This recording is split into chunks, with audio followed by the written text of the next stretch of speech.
Welcome all to another episode of the Wellbeing at Work podcast. My name is Laura McAtee, and I'm the Employee Engagement Manager at Workplace Options. I'm so excited to be speaking with Corey Hennessy, Executive Director of LGBT Center of Raleigh. As the first non-binary Executive Director of the LGBT Center of Raleigh and one of the very few transgender leaders within Triangle area nonprofits, Corey has been dedicated to creating equitable and affirming opportunities for all.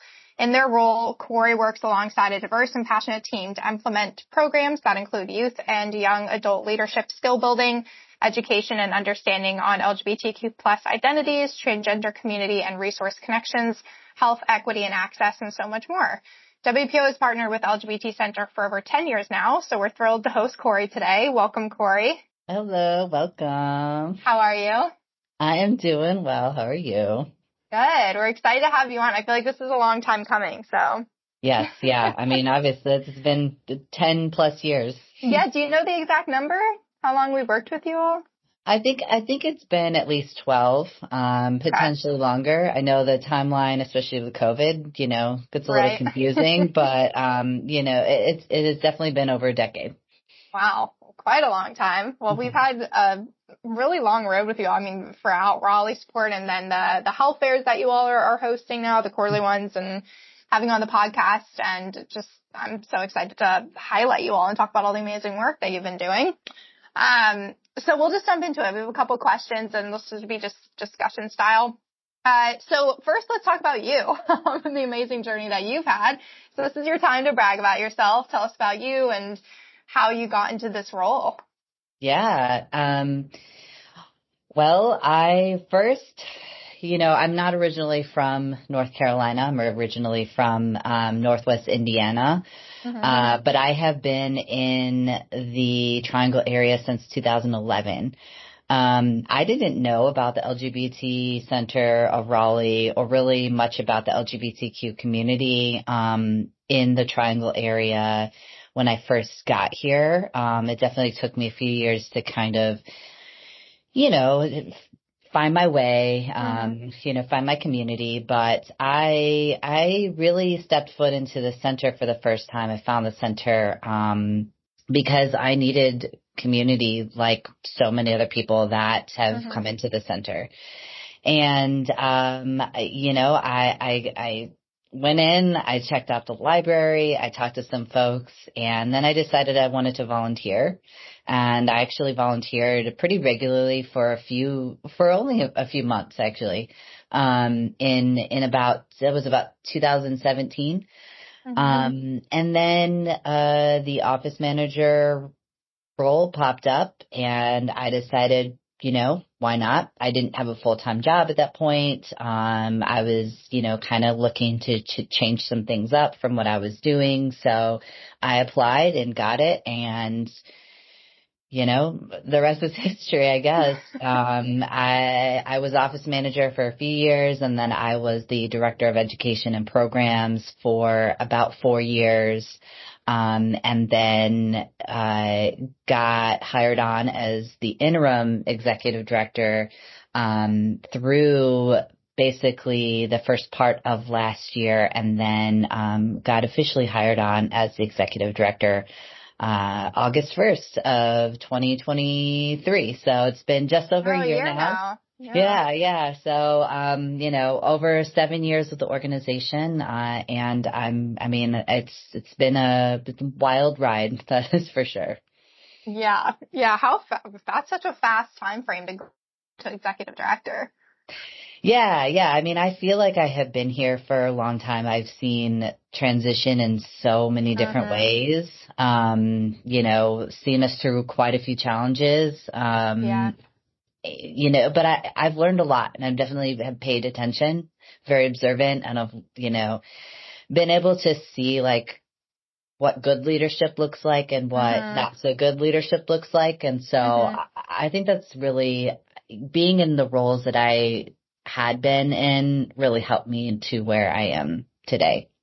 Yeah. Well, I find that really impressive. That's quite the journey. Volunteering, joining, and then now you're executive director. That's pretty impressive. That's something to be proud of. And you've lived in Raleigh you moved in 2011, you said? Yep. Okay. So over about 13, 14 years now. What's the year? Yeah. 2024? I don't 13 know. years? Okay. So a little over a decade-ish. Yep. Similar to the amount of time we've been partnering with you all. So with the LGBT Center, for those of, them listening that might not know about you all, what's your mission, if you could wrap that up in a nutshell? Yeah. I mean, essentially our mission is to, serve, empower, advocate for LGBTQ plus people, community members, family members, what have you, in the triangle area of North Carolina and really beyond. I mean, we reach so many different people, throughout the state and honestly in other states and sometimes even other countries that really need us for a variety of things. We have tons of different programs and services that we offer that really kind of hit so many areas of things that people need, especially nowadays.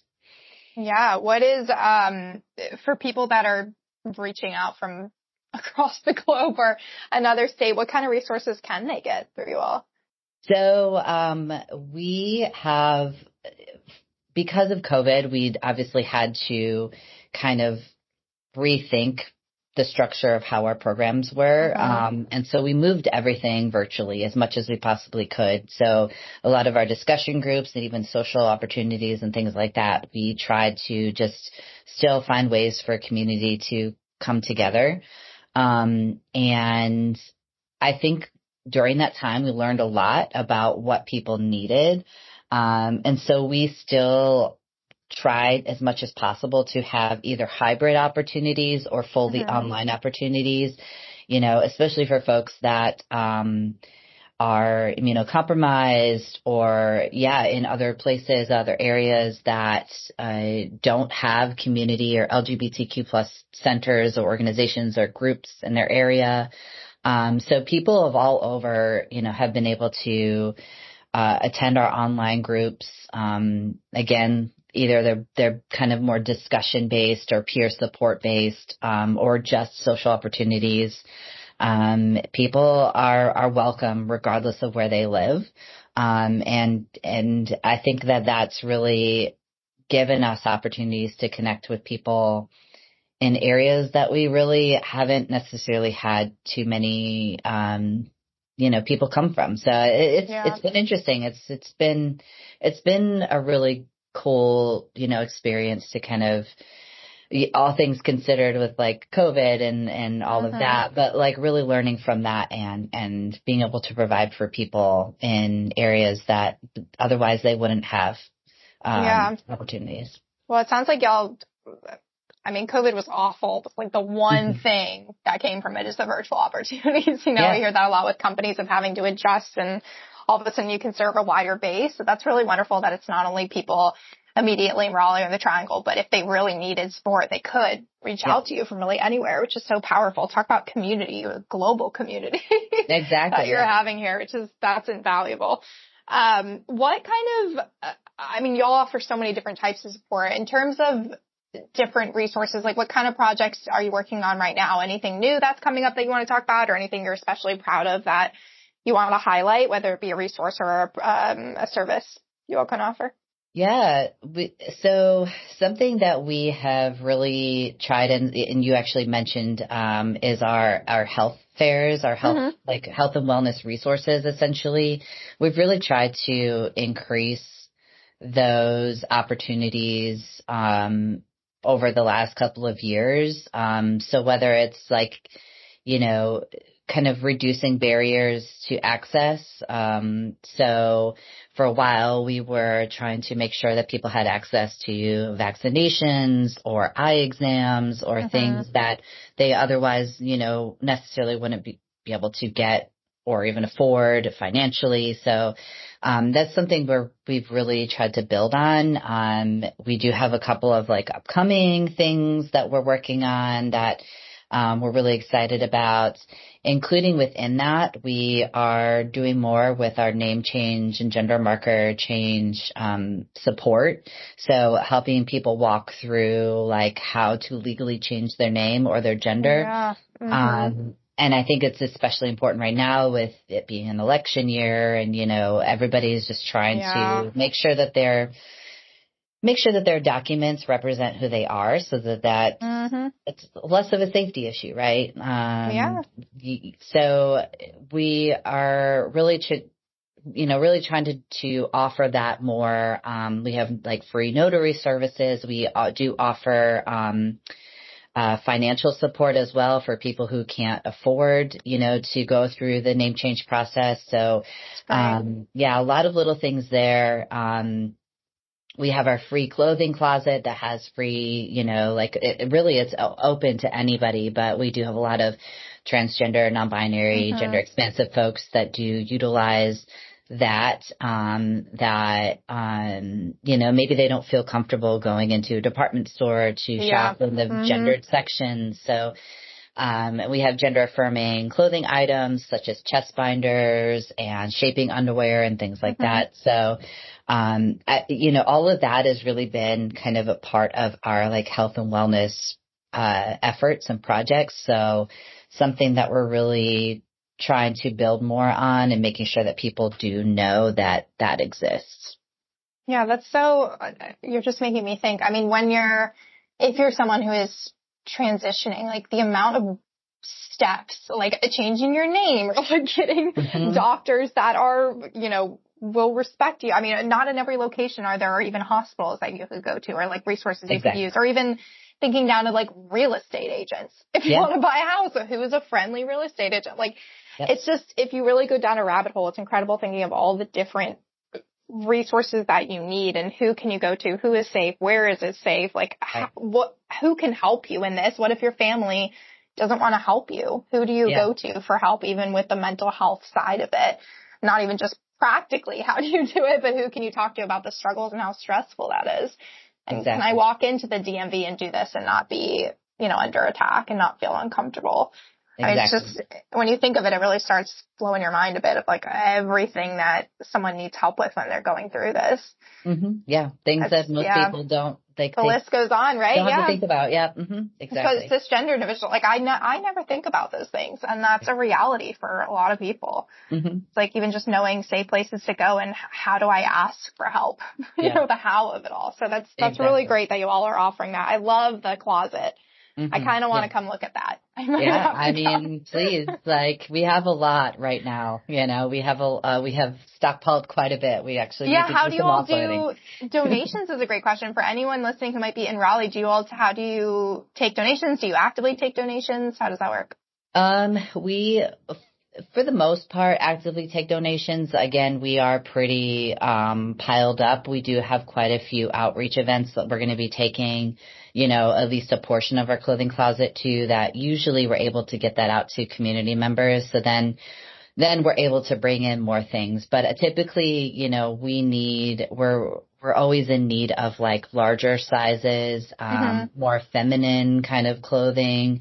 And, some, unique, maybe nicer things that, people might need or would like to have to be able to go out, for a nice dinner, or like otherwise, again, not necessarily be able to afford or wouldn't feel comfortable going to find or try on or things like that. So, well, that's good to know. Good to know for anyone listening. I might have some higher end, lovely items that they'd like to donate. Yeah. That's really cool. And if you are someone who's not in Raleigh, I know we talked about how you all have global presence or presence in other states. If someone was in need, they just wanted to talk to someone, maybe have like an online chat or a call, or if they wanted to use a service like helping with a name change, how do they reach out to you if they're not in Raleigh and they can't come in? So we there's a couple of ways. I mean, you can definitely just reach out to our regular information email. It's just info@lgbtcenterofraleigh.com. You can give us a call at 919-832-4484. We also have our support services specialist, who basically oversees our care navigation and coordination program. And so he actually helps get people connected to resources. And although we really do focus on people like in the Wake County area, because it's a lot of like immediate needs, especially housing and, you know, medical services and things like that. We are able to, at the very least, maybe say like, hey, okay, you live in this area. Here's the closest LGBTQ center to you, or here's, maybe something that we've heard or seen or found. So you can reach out directly to, them at, care, that's CARE, at lgbtcenterofraleigh.com as well. So those are definitely some different ways. Of course, we have our, social media presence. You're welcome to reach out there, or attend any of our programs and just, ask to get connected, and our program leads will pass along the messages. So lots of different ways. Perfect. Thank you for sharing that. We'll make sure to link that in the description of the podcast so everyone has easy access to phone number and the emails. And then last question for you about the LGBT Center. This is putting you on the spot. What are you most proud of? Like if you're in an elevator and someone asks you that and you have 30 seconds, what's like the one thing you're like, this is just the coolest thing that we've done? I would, or the most impactful, I would probably say, the fact that we have been able to put on one of the largest, Pride festivals in the state. And it just continues to grow. That is one way that we get, information out about what we do year round, but it's also just an opportunity for the community to come together and just be yourself and, feel like you don't have to put on a mask or like, put on a face where you had to be somebody else. Like you can be yourself and you can feel that community love, and you don't have to, it's a little bit of like, let your guard down, right? I think that like, there's a lot of things we would love to be able to do with our festival, Out Raleigh Pride, in the future that I know people would love to see, but I think just what we've been able to do with that to continue to grow it, where we have, this last year we had 100,000 people come out. I think like, it's such an incredible event, an incredible day to celebrate the LGBTQ plus community. I honestly think that that's something that, I'm most proud of that we've been able to accomplish. Well, that's a great one to be proud of. I can second snaps to that. I can second that. The Out Raleigh Festival, for anyone who has not been, who is local, has got to go.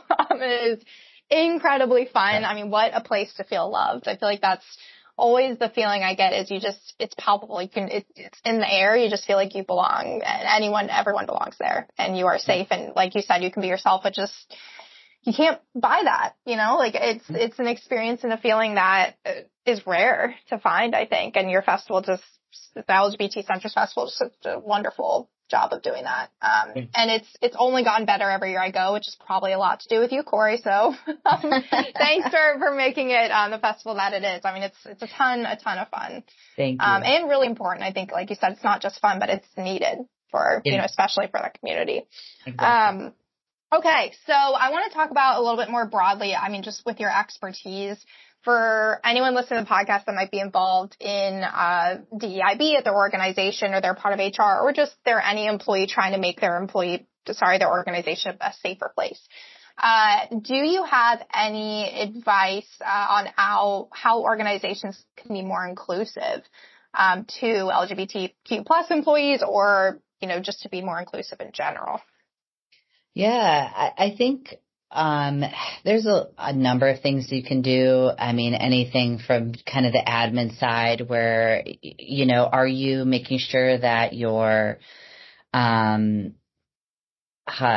advertising or promoting, job opportunities to across the board to on several different job boards, like in communities that, you wouldn't necessarily think about. Do you have opportunities for current employees to, I know like affinity groups or employee resource groups and things like that. different places, it looks different, right? But I think that that's a really good way for your employees to come together to talk about the things that they may need. And I think it's, making sure that you're listening to those groups as well and say, hey, like, this is something that we notice, whether it's something as simple as we want to see pronouns in our email signatures. Like, we would love for everybody to, that kind of be like a company-wide policy, right?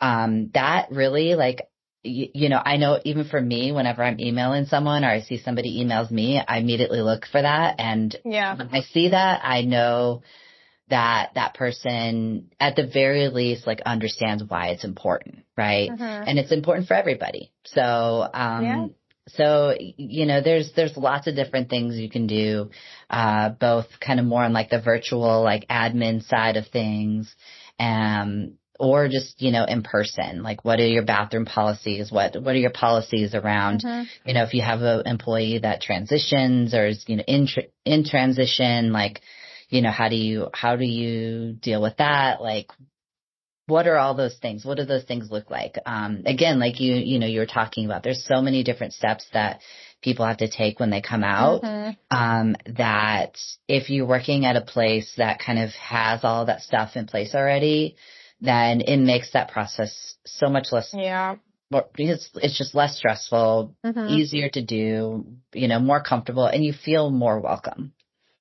Yeah, I think that's really important. I remember I had an employee once when we added on pronouns onto our team's channels as well as Outlook, the option to put it on your email. It's on our HRIS as well. And that's such a, like you said, such a small change, but it makes a huge difference in just visibility. That way we don't have to go into a meeting and make that a part of our meeting agenda, right? It's on the screen. You can read it, and if you don't feel like you want to say it verbally, you don't have to. It's right there written. Right. So even a small like that, or I remember when we're working with our HRIS and we have a performance platform and a rewards platform, all of those, we made it optional to change your first name. So if you wanted to go on and legally you haven't changed your name, but you have another name you go by, you can do that for yourself. And it's done there. It's easy. It's just making things visible, I think, is part of the effort and what it takes to make people feel more included. They don't have to go searching for something. It's there and it's available, making your accommodations process and anything they need there right in front of them so they don't have to ask. It just takes out the step, Exactly. I think it's important. Yeah. And I think being an organization that openly celebrates differences is important too.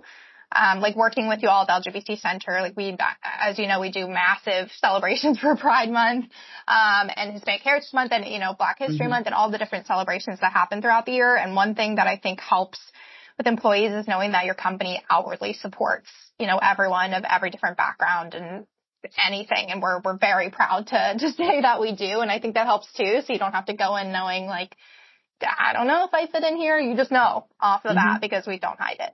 So I think that's one of the things that I'm most proud of about WPO as well. Yeah. And how, when it comes to like training and education, how do you think organizations can train their leaders on inclusivity? Do you have any suggestions on what is most important, or how to kind of make sure that leadership is focused on inclusion? Yeah, I mean, I think that there's a lot of leadership programs that are available that really focus on, that diversity, equity, inclusion, like, belonging, all of the things. I think that really investing in those leadership opportunities, whether it's like a whole program or just like, workshops, webinars here or there, those are really helpful.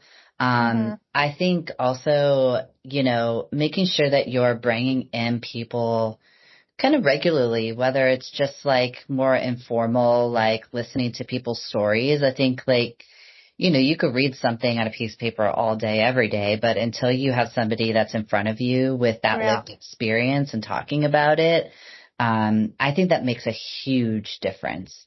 So, bringing someone in just to kind of help them through like, here was my experience. Here's how it could have been better. Really learning from that, I think could and will, increase like those leadership skills and like understanding and just more of that kind of like cultural humility aspect, right? So, I think investing in those opportunities is really key to creating better environments for everybody. Yeah, that's a good point. It's all hypothetical until you actually meet someone who's impacts, right? Which, people who grew up in all different areas and different backgrounds in different parts of the globe, like they just don't have, they don't see it in their environment. They might just not be, a part of it every day. So I agree. I think having someone come in that shares their experience, it makes, it's more human. Like you can connect a little bit more easily. So that's a great suggestion. In addition to maybe, like you said, like annualized trainings or self-paced learning or anything like that. And this is a larger question, which is a hard one to answer. How do you see the DEIB, let's take that acronym in general, evolving within companies over time? Do you have what's your professional forecast for that? I think that it's something that organizations and companies just can't avoid. I think that like there's so many organizations that think, okay, like the mindset for a long time was like you're here for work, you clock in, you clock out, whatever. But really like you have a whole group of people that are humans that have lives outside of just coming into work for your company or your organization. And I think like that's something like the more that you create better environments within, those spaces for those people, the better that they're going to be, at their jobs, the more that they'll feel better when they come in. Like, we all do better work whenever we're in like feeling better about, ourselves. So it's like, it's not something that we can keep avoiding. It's something that you should embrace. And I think, everybody's journey into that is going to be at a different pace, but that's okay. Every little step helps. So, I think that I see DEI be really being something that is more of a norm. And for companies that don't really embrace it, I don't really see those being very successful in a lot of ways because there's, the younger generations especially are really teaching us like so many things that, it's, really something that we have to embrace or you'll kind of get left behind. Well said. I have nothing to add to that. That's my thoughts exactly. Well, we will wrap up there. I really appreciate you jumping on, Corey, and sharing everything that you do for the LGBT Center and more about the center and then some support for our listeners. For anyone listening on the podcast links page, there'll be more information, of course, about Corey and the LGBT Center. If you're local to Raleigh, definitely connect. And if you are not local, connect anyways with the resources that we will share. Thank you again for jumping on and sharing your expertise. And to our listeners, we hope you found this discussion insightful. Until next time, stay safe and be well. Thank you.